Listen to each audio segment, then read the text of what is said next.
부부가 살아가는데 제일 필요한 게 뭘까요? 결혼 생활 하시면서 부부의 관계 속에서 제일 중요한 게 뭐라고 생각하셨어요? 네, 사랑인가요? 네. 물론 사랑도 전 중요하다고 생각합니다. 근데 더 중요하다고 제가 개인적으로 믿는 게 뭐냐면 그거는 신뢰라고 생각이 돼요. 내가 내 남편을 신뢰하고 있는지, 내가 내 아내를 신뢰하고 있는지, 그 신뢰의 관계가 제대로 이루어지면 그 부부의 관계는 거의 문제가 없습니다. 근데 부부의 관계가 깨지는 것을 보게 되면 어디에서 문제가 생기냐면 신뢰의 문제에서 생기는 거죠. 그 사람을 내가 신뢰하지 못하고 저 사람을 내가 신뢰하지 못했을 때 그때 비로소 그 관계에 어떤 문제가 발생하게 되죠. 그만큼 신뢰라는 건 저희들의 어떤 삶에서 진짜 중요한 부분을 갖고 있습니다. 신뢰의 뜻이 무엇인지 아셔요? 정확하게 얘기하면 오늘 주보를 보셨으면 아실 겁니다. 신뢰가 무엇을 얘기하냐면 믿어서 의지하는 것을 얘기를 해요. 그러니까 믿음이 없으면 신뢰라는 게 존재하지 않고요. 믿음으로 끝나는 것이 아니라 어디까지 이어지는 것이냐면 의지까지 이어져 가는 것이죠. 이거는 성경에서 얘기하는 믿음과 동일한 것을 얘기합니다. 성경에서 얘기했었을 때 그냥 믿어 나는 그 사람들은 그런 얘기를 많이 하죠. 근데 그냥 믿었다라고 얘기하는 것을 믿음이라고 얘기하지 않아요. 믿음은 어디까지 나아가는 거예요? 행동까지 나아가는 것을 믿음이라고 얘기를 합니다. 그래서 믿는 자들은 거기에서 무엇이 발생하게 되냐면 주님을 향한 행동이 드러나게 되는 거죠. 그래서 우리가 믿음이 있다라고 얘기했었을 땐 자연스럽게 주님과 함께 살아가는 모습들이 저희들에게 나타나게 됩니다. 그러면 저희가 주님과 함께 살아가는 데 있어서는 우리도 무엇이 필요하냐면 우리 스스로가 주님에 대한 신뢰를 얼마만큼 갖고 있느냐, 이것이 중요한 거죠. 어떠세요? 예수님에 대해서 얼마만큼 신뢰하셔요? 100% 신뢰하셔요? 그냥 웃지요예요? 예, 저희들은 머릿속으로 다 그렇게 생각합니다. 예수님은 제가 100% 신뢰하지요 라고 얘기합니다. 근데 이 100% 신뢰한다라고 우리가 머리로 생각하는 것과 우리의 삶에서 실질적으로 이루어지는 것은 조금 다르다라고 생각이 되는 거죠. 그러니까 내가 100% 신뢰한다라는 건 무엇을 얘기하냐면 주님이 얘기하셨을 때 그러네요. 제가 가겠습니다. 라는 움직임이 그냥 자연스럽게 이루어져 가는 거예요. 근데 멈칫하거나 움직이지 않거나 라고 얘기하는 건 무엇이었기 때문이에요? 신뢰가 없기 때문인 거죠. 그래서 우리에게 있어서 우리가 주님에 대한 신뢰를 얼마만큼 갖고 있는지 조금의 어떤 체킹을 해볼 수 있는 부분들이 필요할 수 있겠죠. 그러면 우리 자신을 볼 수 있을 겁니다. 의외로 단순한데요. 내가 주님을 얼마만큼 신뢰하고 있는지에 대해서 많은 생각들을 안 갖는 경우들이 적지 않게 있습니다. 주님이 저희들의 삶을 인도하시나요? 믿으셔요? 저희들의 어려움을 책임지시는 그분이신 걸 믿으시나요? 믿으시죠? 예, 저도 믿습니다. 근데 가끔 이렇게 보게 되면 주님은 저희들에게 그런 얘기 하시죠. 너희는 먼저 그의 나라와 그의 의를 구하라. 그리하면 이 모든 것을 너희에게 더하시리라. 라고 마태복음 6장 33절에서 이야기하십니다. 그러면 주님의 말씀을 우리가 신뢰한다 그러면 우리는 무엇을 먼저 구해야 돼요? 그의 나라와 그의 의를 먼저 구하는 것이죠. 그러나 무엇을 더 먼저 구하냐면 나의 나라를 더 먼저 구하게 되더라고요. 이런 부분을 저희가 체킹해 보면 내가 주님을 얼마만큼 신뢰하고 있구나라는 것을 생각할 수 있을 겁니다. 오늘 제목으로 예수님에 대한 신뢰도 측정하기라는 제목으로 같이 교제하기를 원합니다. 제가 심리를 했어서 심리를 하다 보면 어떤 게 있냐면 심리 검사가 있어요. 근데 이 심리 검사를 만드는 데 있어서 그냥 만드는 게 아니라 이게 얼만큼 타당하냐라고 그래서 타당도라는 게 있고요. 얼마만큼 신뢰할 수 있느냐 그래서 신뢰도라는 것이 있어요. 그걸 다 측정을 합니다. 그래서 가끔 그 리서치 할 때가 있죠. 뭐 조사할 때 있잖아요. 그래서 조사하면서 뭐라고 이야기하냐면 이거는 플러스 마이너스 0.5%의 차이를 오차를 갖고 있습니다. 이런 표현 쓰잖아요. 이런 게 이제 신뢰도, 타당도 이런 걸 다 검사해서 나온 이야기인 거예요. 그러니까 그렇게 리서치를 했었을 때 거기에 나오는 그 수치, 이 수치가 0.5% 정도만큼은 조금 차이가 있다는 거예요. 100%는 되지 않는다는 거죠. 그것을 이제 인지하면서 그 내용을 봐라라고 얘기합니다. 우리의 신뢰도를 측정한다는 것도 그런 거예요. 내가 주님에 대해서 얼마만큼 진짜 신뢰를 하고 있느냐. 그것을 저희가 생각해 본다 그러면 신뢰도를 높일 수 있는 부분들을 가져갈 수 있겠죠. 측량이라는 게 그런 겁니다. 측량을 해보면 나의 어떤 상태를 어느 정도는 조금 어림잡아 알게 되는 거죠. MBTI 해보셨어요? 우리 이쪽에 있는 형제님들은 MBTI 그러면 형제자매님들은 또 고민하시게 될 거고요. 여기 좀 젊은 분들은 요즘은 다 무슨 얘기를 하면 그 얘기합니다. 너 MBTI가 뭐야? 뭐 이렇게 물어보죠. 그러니까 우리의 어떤 성격 유형에 대한 이야기인 거예요. 우리의 성격 유형에 대해서 어느 정도 측정을 해보면 아, 나의 모습이 이렇구나. 그래서 내가 이렇게 행동하는구나 라는 것을 조금은 알아갈 수 있습니다. 근데 의외로 많이 맞아요. 예, 그래서 아, 내가 이래서 이런 행동을 하기 때문에 이런 모습을 좀 변화시켜야 되겠다. 내가 너무 내성적이기 때문에 조금 더 외향적인 모습을 가져야 되겠다라는 것을 바뀌는 거죠. 그러면서 우리들의 모습이 좀 나은 모습으로 변해져 가는 거예요. 이게 측량이라는 것의 중요한 부분입니다. 오늘은요, 제가 사실 본문을 그렇게 많이 선택하는 사람은 아닌데 오늘은 별 수 없이 요한복음 6장 41절부터 71절까지 같이 보시게 될 겁니다. 그렇기 때문에 다 읽어보기도 좀 어려울 것 같고요. 중간중간 같이 살펴보도록 하겠습니다. 왜 본문을 이렇게 많이 선택했냐라고 얘기를 하면 요한복음은요, 6장이 1절부터 시작해서 마지막까지가 같이 연결이 되어져 있어요. 그래서 중간중간에 주어지는 조금 세세한 부분을 저희가 살펴보고 그것을 통해서 유익을 얻는 것도 중요하지만 그러나 요한복음 6장이 전체적으로 얘기해주는 그런 메시지가 우리에게 무엇인가라는 것을 고민할 필요도 더 있기 때문에 저도 고민하다가 좀 본문을 길게 잡았습니다. 그러니까 사실은 제가 41절부터 말씀을 드리지만 어디부터 저희가 같이 보셔야 되냐면 6장 1절부터 같이 보셔야 되는 거죠. 6장 1절부터 살펴보시면 두 가지 에피소드가 나옵니다. 두 가지 예수님의 기적이 등장을 해요. 하나의 기적은 무엇이냐면 저희들이 잘 알고 있는 오병이어 기적이죠. 오병이어 기적이라는 건 물고기 2마리와 보리떡 5개로 남자만 5,000명을 먹인 것을 이야기를 합니다. 요한복음에는요, 그냥 5,000명이 있었더라 라고만 등장을 해요. 그러나 마가복음이나 누가복음에 가면 남자만 5,000명이라는 표현이 나옵니다. 그러면 남자만 5,000명이면 실질적으로 사람들은 몇 명 있었을까요? 적게는 10,000명, 많으면 20,000명까지 있을 수 있는 그런 그 인원에 대한 부분이에요. 그런 많은 사람들이 거기에 존재하고 있었습니다. 근데 재밌는 거는 뭐냐면요. 물고기 2마리와 보리떡 5개로 몇 명을, 그 많은 사람들을 다 먹이고도 얼마나 남았다고요? 12광주리가 남았다라고 얘기해요. 신기한 게 뭐냐면 이 오병이어 기적은 복음서 4군데에 다 등장을 합니다. 유일한 기적이에요. 이런 4가지가 다 등장하는 기적이 없어요. 근데 이 한 가지는 4군데에서 다 등장을 합니다. 그만큼 무엇이겠어요? 저희들이 고민할 수 있는 중요한 부분이 있다라고 얘기하는 것이죠. 믿으셔요? 물고기 2마리와 보리떡 5개로 10,000명을 먹이시고, 우리 중간으로 잡아서 10,000명을 먹이시고 12광주리가 남았어요. 제가 10,000명만 먹였다 그래도 조금 이해를 하겠는데 12광주리가 남았다라고 얘기하니까 또 고민이 되기 시작하는 거죠. 어떠셔요? 믿으셔요? 예, 저희들은 이것을 믿습니다. 어떻게 믿으셔요? 그것이 예수님의 능력이기 때문에 저희들은 단순하게 믿어요. 그런 믿음에 대한 것을 저희가 가지고 있는 거예요. 그러니까 이것을 믿는 사람이 갖고 있는 믿음이 얼마나 대단한지를 아시는 건가요? 우리가 갖고 있는 믿음이라는 게 단순한 믿음이 아닌 겁니다. 한번 생각해 보셔요. 물리적으로 이게 가능해요? 그 질량 보존의 법칙이라고, 그거는 질량은 동일하게 움직인다라고 얘기를 해요. 이건 변하지 않는 거거든요. 근데 물고기가 2마리가 있었고요. 보리떡이 5개가 있는데 이걸로 사람들이 10,000명이 시컷 먹고 나서 남은 게 또 12광주리가 남았대요. 이거 질량 보존의 법칙이 성립되는 게 아니잖아요. 어떻게 믿어요, 이거를요? 우리가 갖고 있는 이성으로는 이것은 믿을 수 있는 것이 아니에요. 근데 어떻게 우리가 믿어지죠? 이 세상을 창조하신 전능하신 하나님이시라고 그러면 그것은 분명히 가능하다라는 것을 저희들이 알 수 있어요. 근데 사건이 여기 하나에서 끝나는 것이 아니라 어떤 사건이 또 하나 등장하게 되냐면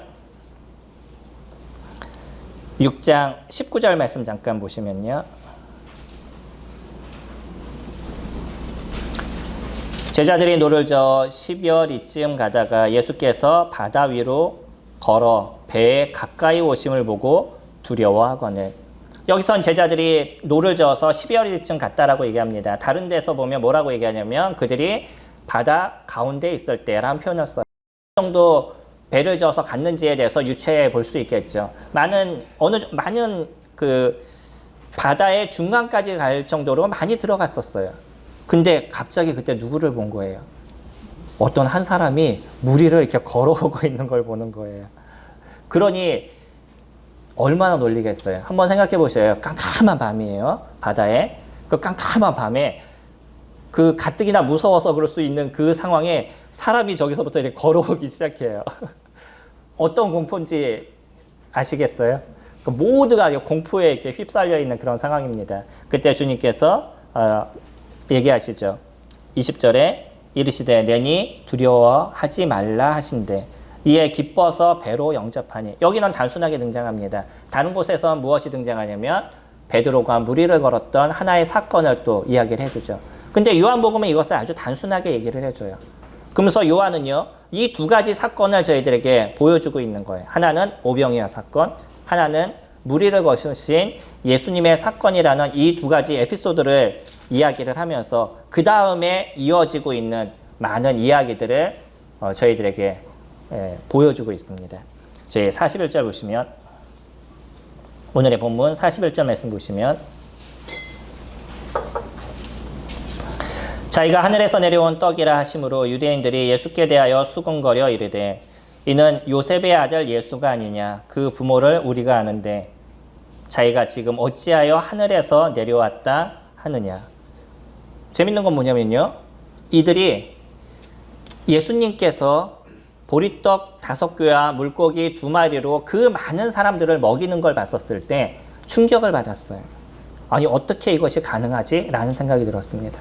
그래서 그 사람들은 이것을 보고요, 도대체 저 사람은 어떤 사람인가라는 궁금증이 발생이 된 거죠. 또 하나는 뭐냐면 그 예수님과 같이 다니게 되면 무엇은 걱정하지 않아도 돼요. 이제는 먹을 것은 걱정하지 않아도 돼요. 지금 살아가는 사람들은 먹을 것, 우리나라 같은 경우에도 뭐 먹을 것 그렇게 고민하는 부분들은 많이 없어졌지만 예전에는 무엇이 제일 중요해요? 먹고 마시고 자는 것이 제일 중요하잖아요. 그 중에서 먹는 것이 제일 중요합니다. 근데 이 먹는 것을 해소할 수 있는 거예요. 근원이 이와 같은 것이 어디 있어요? 뭐 지금으로 얘기한다 그러면 같이만 있으면 돈이 뚝뚝뚝뚝 떨어지는 거죠. 그럼 그런 분과 같이 있다 그러면은 무슨 걱정이 있겠어요? 그러니까 이 사람들은요, 예수님과 같이 있기를 원했어요. 밤새 메시지를 주님과의 메시지를 듣고 예수님께서 저녁이 됐었을 때 산으로 올라가시죠. 그리고 이들도 집으로 흩어졌다가 날이 밝자마자 이제 예수님을 찾아다니기 시작해요. 왜요? 이분과 같이 있으면 먹고 마시고 잘 것에 대한 걱정이 없을 것이라 생각이 됐기 때문인 거죠. 그렇게 예수님을 쫓아서 왔었는데 예수님을 만나기 위해서 왔는데 분명히 예수님이 있었던 자리까지 가봤는데 거기 예수님이 있지 않아요. 산으로 올라가시는 걸 봤어요. 그리고 배가 없는 것도 봤어요. 한 척이 있었는데 그 한 척은 제자들만 타고 가는 것을 봤어요. 그럼 배가 없는데 신기하게 뭐냐면 가봤더니 예수님이 없는 거예요. 그래서 얘기를 하다 보니까 바다 건너편으로 가셨대요. 그래서 배를 타고 거기 가보니까 그곳에 예수님이 계시는 거죠. 그러니까 이들은 의아한 거예요. 분명히 그냥 움직일 수 있는 상황이 아니신데 이분이 어떻게 여기에 와 있지라는 의문을 그들은 갖고 있는 거죠. 근데 저희들은 무엇을 정확하게 알아요? 지금 성경을 보면서 예수님이 어떻게 가셨다는 것은 저희들이 보고 있죠. 저희들은 더 큰 유익을 얻고 있습니다. 뭐냐면 예수님이 하신 두 가지 사건을 저희들은 정확하게 보고 있는 거예요. 근데 그들은요, 오병이어의 사건을 정확하게 알아요. 근데 예수님이 어떻게 여기서부터 저기까지 갔는지에 대해서는 제자들에게 듣지 않았었을 땐 이해는 못하고 있는 거예요. 근데 의문이 있는 거예요. 어떻게 저기까지 가셨을까? 그런 두 가지 사건을 이들은 경험을 했습니다. 직접적으로 또 간접적으로. 그런데요, 예수님이 그 전에 이들과 같이 이야기하면서 뭐라고 얘기하시냐면 나는 하늘에서 내려온 산떡이다 라고 얘기하셨어요. 그리고 나서 오늘의 41절부터 이야기가 진행이 되고 있습니다. 그 얘기 한마디를 딱 듣는 순간에 이 사람들은요, 이 유대인들은 그들이 보았던 그 기적에 대한 것이 한순간에 다 사라져 버렸어요. 한번 생각해 보셔요, 성도님들. 물고기 2마리와 보리떡 5개로 5,000명을 먹이는 걸 내 눈앞에서 봤어요. 그러면 그 사람을 신뢰할 수 있겠어요, 없겠어요? 근데 그분이 나는 하늘에서 내려온 산떡이다 라고 얘기하셨어요. 신뢰할 수 있겠어요, 없겠어요? 어떠시죠? 이제 고민이 되기 시작하시는 거죠. 그가 했던 특별한 이적을 보면 놀라우신 분이네 라는 것을 내가 경험하고 그래서 그분을 쫓아다니면 좋겠다라는 생각까지 가졌는데 이분이 자기 스스로가 하늘에서 내려왔대요. 하나님이라고 얘기를 해요. 그 얘기를 듣는 순간에 뭔가 또 사이비 아니야? 라는 고민이 생기기 시작하는 거죠. 지금 유대인들이 그러고 있습니다. 그래서요, 자기가 하늘에서 내려온 떡이라 하심으로 유대인들이 예수께 대해서 수군거리기 시작했어요. 이것이요, 사람들이 자기의 이성을 따랐을 때 생기는 문제가 무엇인지를 저희들에게 정확하게 보여주는 거예요. 예수 그리스도 그분을 우리가 신뢰하지 않았었을 때, 유대인들은 예수님을 신뢰하지 않았습니다. 자기의 눈으로 예수님이 하셨던 일을 직접적으로 보았어요. 우리 찾아보지 못하겠지만 누가복음 4장에 가면 이 땅에 오실 메시아가 어떤 분이냐면 병든 자를 고치고 갇힌 자를 해방시키고 잡힌 자를 놓게 하는 그런 일을 하는 사람이면 누구라고 얘기하냐면 이 땅에 온 메시아다라고 구약에서 예언해주고 있어요. 예수님은 친히 그것을 회당에서 펴서 보여주면서 그것이 너희들에게 지금 이루어졌다라고 얘기하셨습니다. 스스로가 얘기하신 거예요. 하나님께서 얘기하셨던, 구약에서 얘기하셨던 그 메시아가 본인임을 이야기하고요. 본인은 하나님의 아들이심에 대해서 끊임없이 선포를 하셨어요.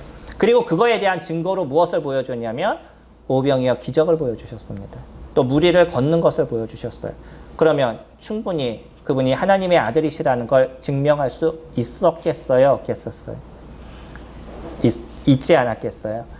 분명히 보여주셨습니다. 그냥 믿어라 라고 얘기하신 것이 아니라 본인이 왜 하나님의 아들이신지에 대해서 실질적인 것을 보여줬어요. 어떤 사람도 그런 것을 해나갈 수가 없습니다. 그런데 그 놀라운 기적을 2가지나 딱 보여주고 나서 그 다음에 하신 얘기가 그거예요.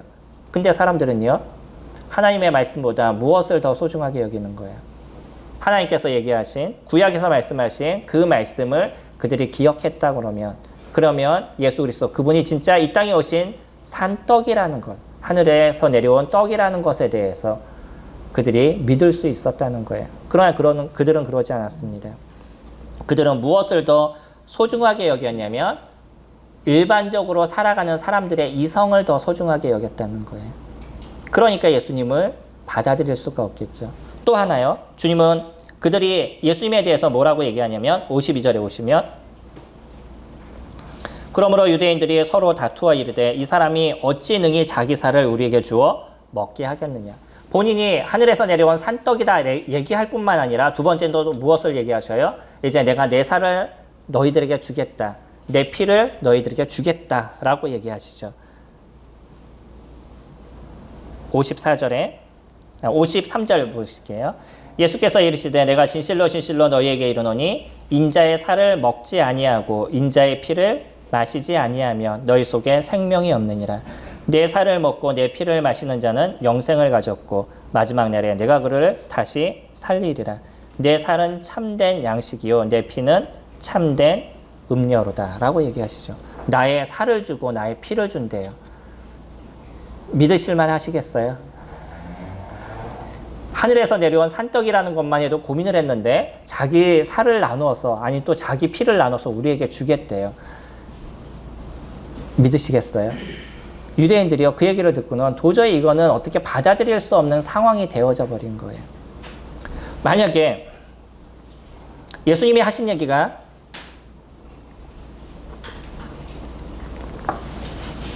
진짜 나의 살을 나눠서 너에게 주겠다는 극단적인 문자주의를 얘기하셨다 그러면 고민하게 될 겁니다. 주님이 그 얘기를 하신 것이 아니죠. 무엇을 얘기하신 거예요? 54절에 보면 내 살을 먹고 내 피를 마시는 자는 영생을 가졌다라고 얘기하시죠. 그러니까 먹고 마시는 것에 대해서 어떤 얘기를 하시는 거냐면 47절과 동일하게 저희가 봐야 되는데 47절 보시면 진실로 진실로 너희에게 이르노니 믿는 자는 영생을 가졌나니. 내 살을 먹고 내 피를 마시는 것, 그것이 무엇이라고요? 믿는 것이라고 얘기하십니다. 그거에 대해서 또 정확하게 강조를 하시죠. 뭐라고요? 진실로 진실로라고 강조를 하셔요.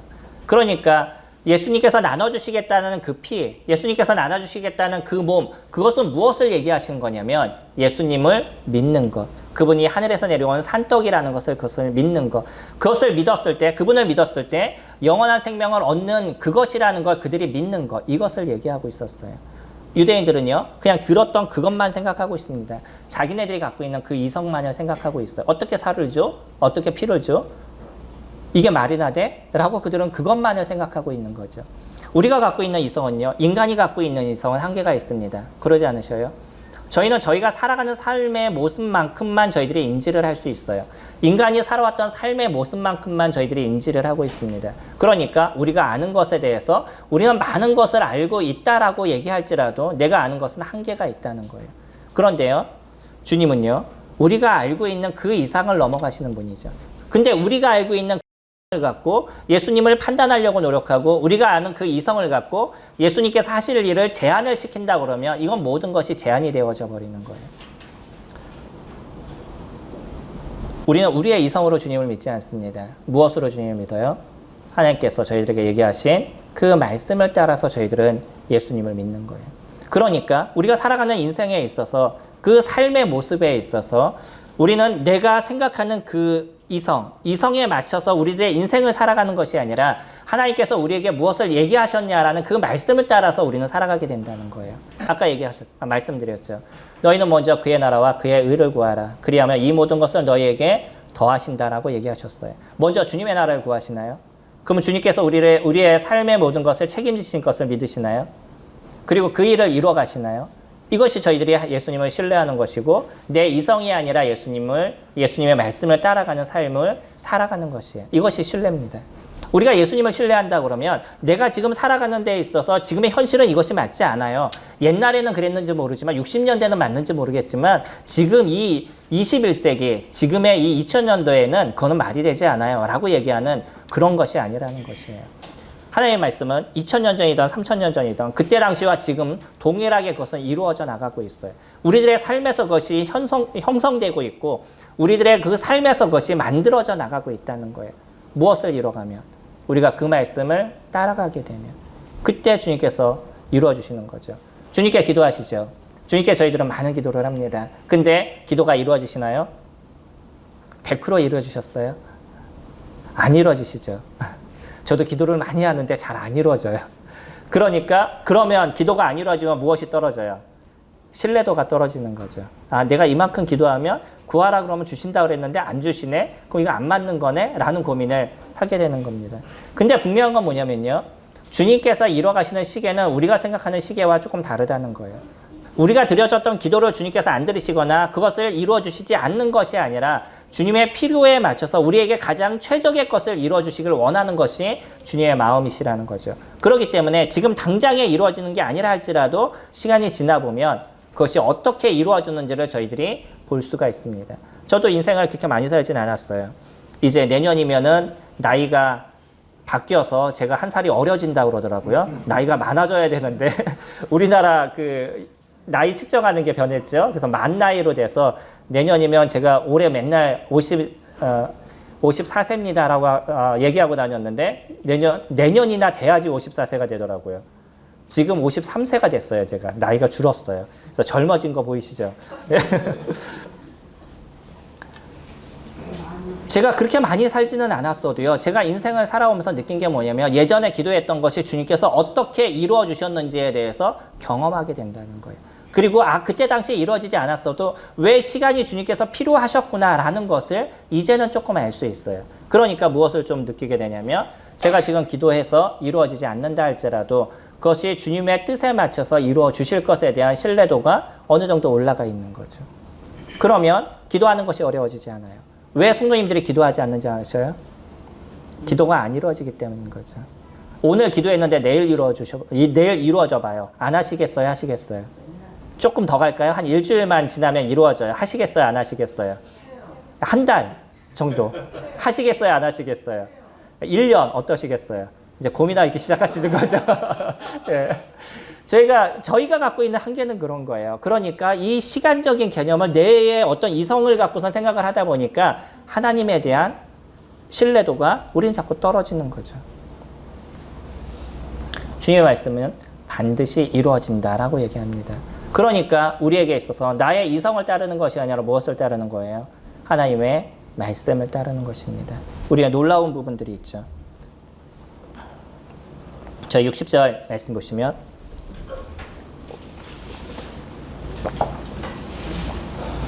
제자 중 여럿이 듣고 말하되 이 말씀은 어렵도다. 누가 들을 수 있느냐 한데. 여기서 누가 등장을 해요? 제자들이 등장합니다. 제자들이 뭐라고 얘기하냐면 여럿이 듣고 말하되 이 말씀은 어렵도다. 누가 들을 수 있느냐 한데. 그러면서요 66절에 보시면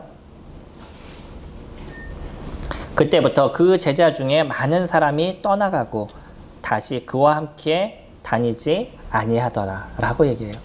제자들이에요. 제자들이요. 같이 예수님을 쫓아다녔던 그 사람들이 예수님께서 내가 하늘에서 내려온 산떡이다라고 얘기하시고 나의 피를 마시고 나의 살을 먹어야 된다라고 얘기하는 그 얘기를 듣고 나서는 예수님을 떠났어요. 얼마나 무서운 얘기예요? 물론 제자라는 단어는요 성경에서 좀 폭넓게 사용됩니다. 믿는 모든 사람들을 제자라고 얘기하기도 하고요. 12제자만을 제자라고 얘기하기도 하고요. 또 예수님을 따라다니는 사람들을 포괄적으로 제자라고도 표현을 해요. 여기 있는 사람들은 예수님을 따라다니는 포괄적인 사람들입니다. 믿는 사람들을 얘기하는 것이 아니라 예수님을 쫓아다니는 사람들을 제자라는 표현으로 이야기를 하고 있어요. 예수님을 쫓아다녔습니다. 이 사람을 쫓아다니면 무엇인가 새로운 것이 있을 거라고 믿고 자기의 때로는 시간을 포기하고 때로는 자기의 삶을 포기하고 예수님을 쫓아다녔던 그런 사람들이 있었어요. 근데 이 사람들이요, 예수님의 얘기를 듣는 순간에 도저히 이제 이 사람은 나는 쫓아다닐 분이 아니야. 이 사람에게서 더 이상 내가 얻을 게 없어 라고 얘기하고 그들이 떠나갔다라는 거예요. 예수님을 경험했던 사람들이. 그러면 지금 여기 떠나갔다는 사람들은요, 오병이어 기적과 아니면 무리를 걸으셨던 예수님 그 두 가지만 경험했을까요? 그 이전에 더 많은 기적을 경험했을까요? 제가 볼 때 더 많은 기적을 경험했던 사람들인 거예요. 그럼에도 불구하고요, 내가 생각하는 이성에서 이것이 맞지 않는다라고 생각했었을 땐 가차없이 떠날 수 있는 것이 사람들의 모습이라는 거죠. 우리들의 이성이라는 것이 그렇게 무섭습니다. 우리들의 이성에서요, 내가 생각하는 그것만을 갖고 우리가 인생을 살고 내가 아는 만큼을 갖고 인생을 산다 그러면 거기에 맞지 않는 순간 예수님을 떠날 수도 있다는 거예요. 물론 믿음 안에 있는 사람들은 조금 다른 부분이 되겠죠. 주님은 끊임없이 저희들에게 얘기하십니다. 나를 믿으면 너희들에게 영원한 생명을 주시겠다라고 얘기하셔요. 그리고 저희들은 그런 예수님을 저희들의 마음의 구주로 영접한 거죠. 우리가 예수님을 믿는 그 자체도 우리에게 있어서 얼마나 큰 놀라움이었냐면 45절에 보시면 선지자의 글에 그들이 다 하나님의 가르침을 받으리라 기록되었은즉 45절입니다. 선지자의 글에 그들이 다 하나님의 가르치심을 받으리라 기록되었은즉 아버지께 듣고 배운 사람마다 내게로 오느니라.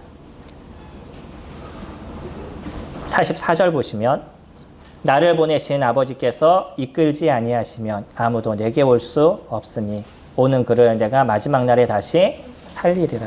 예수님께서는요, 하나님께서는 우리를 예수님께 인도하시는 일을 저희들에게 해주시겠다라고 얘기하시는 거죠. 이게 은혜인 겁니다. 우리가 믿음을 가진 것, 내가 노력하고 내가 수고해서 믿음을 가졌나요? 그러지 않습니다. 하나님께서 저희들을 이끌어 주신 것이에요.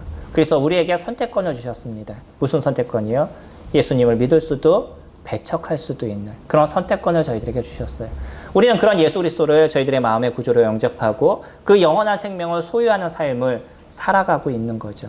그런데 더 많은 사람들, 아까 우리가 살펴봤던 그 제자라는 그 많은 사람들은 하나님께서 예수님을 믿을 수 있는 그 기회, 기적, 이적을 보여주시는 일들을 보였음에도 불구하고 그들은 누구를 떠났어요?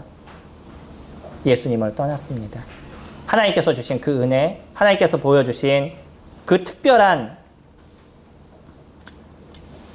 은혜를 그들은 버리게 된 것이죠. 우리들의 이성이라는 것이 그렇게 무섭습니다.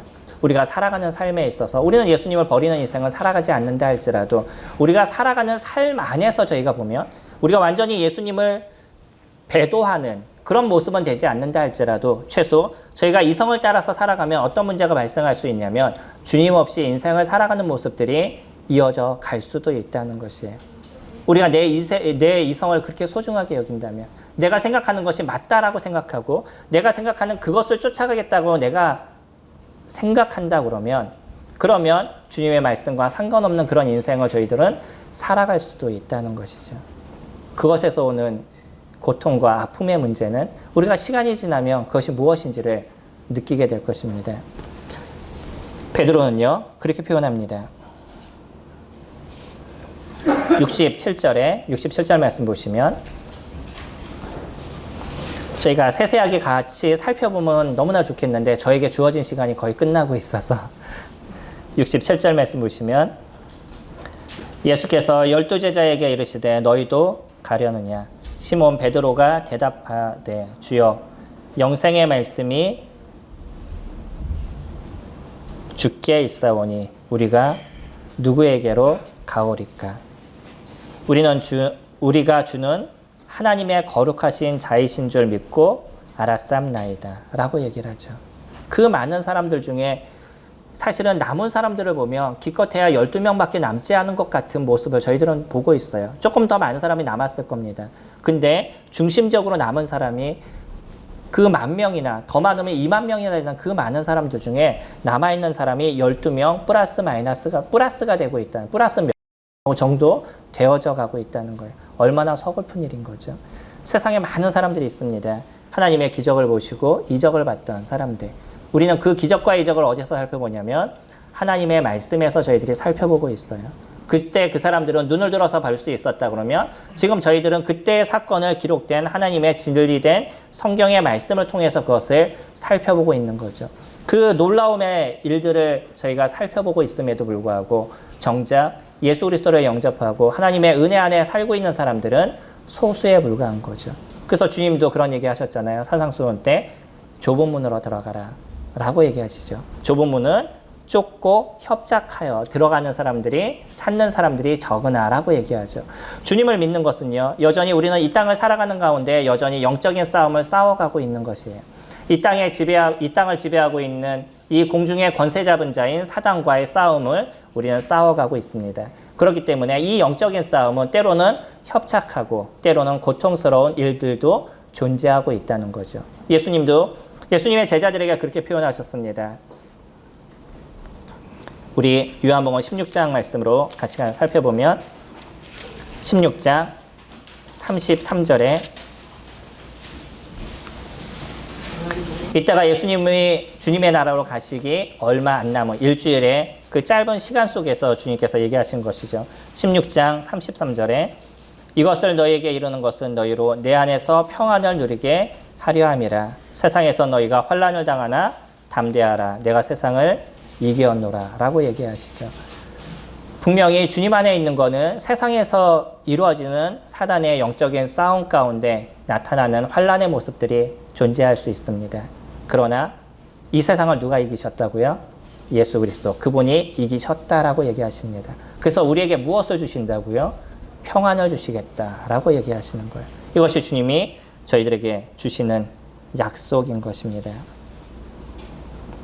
하워드 핸드리스는 믿음과 아는 것의 차이를 이렇게 표현합니다. 아는 것은 어떤 사건이 일어났구나라고 그냥 긍정하는 것에 끝나는 것이지만, 믿는 것은 그것을 믿고 행동으로 옮겨져 가는 것이다 라고 얘기하고 있어요. 맞죠? 저희들의 믿음은 그런 것입니다. 예수님이 어떤 분이고 예수님이 우리에게 주신 그 은혜가 무엇인지를 저희들이 안다면 당연히 예수님의 말씀을 따라서 우리들의 발걸음을 움직이고 행동에 문제가 나타나는 것들, 그것이 저희들이 믿었다라고 얘기하는 것이고요. 그리고 실질적으로 그것이 우리가 예수님을 신뢰하는 모습이 되어져 가는 것이죠. 우리는 예수님을 100% 신뢰합니다. 그러면 그 100%의 신뢰가 이루어진다 그러면 당연히 그분을 의지하고 따르는 모습들이 저희들 안에서 이루어져 가야 되겠죠. 우리는 이성이 아니라 예수님, 그분 자체, 하나님의 말씀, 그분 자체를 따라서 살아가고 있습니다. 오늘 잠시 기도하기를 원합니다. 개인적으로 기도의 시간들을 가지셨으면 좋겠습니다. 잠시 눈을 감으시고 오늘 들었던 말씀을 기억하시면서 내가 내 이성을 따르는 존재로서 살아가고 있는지 아니면 하나님의 말씀을 따라서 살아가고 있는지 잠시의 생각을 가져보시고요. 그리고 일주일의 시간을 한번 잠시 되돌려 보시기 바랍니다. 일주일의 시간들을 살펴본다 그러면 내가 얼마만큼 예수님의 말씀을 따르고 있었는지 그러지 않은지 내 스스로의 측량이 가능하실 거예요. 이것이 주님에 대한 신뢰도에 대한 측정입니다. 그리고 나서 주님 앞에 기도하시기 바랍니다.